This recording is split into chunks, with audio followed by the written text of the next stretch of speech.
V noci gu stredi prihodzi slabi dišč, ktorý še budze premestac od zahodu gu vostoku. Na stredu budze veľo ceplejše zo spremenljivu pohmarenoscu i slunečnima intervalami.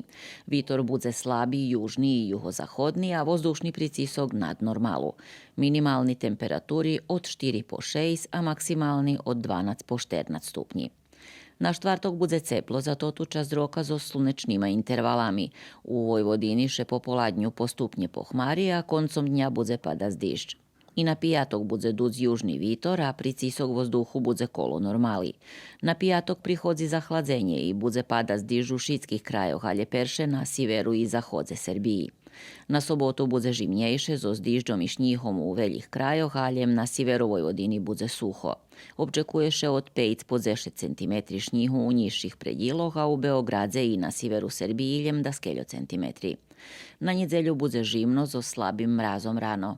Na juhu Srbiji pred poladnjom budze padat slabi šnjih, a u drugih krajoh budze suho.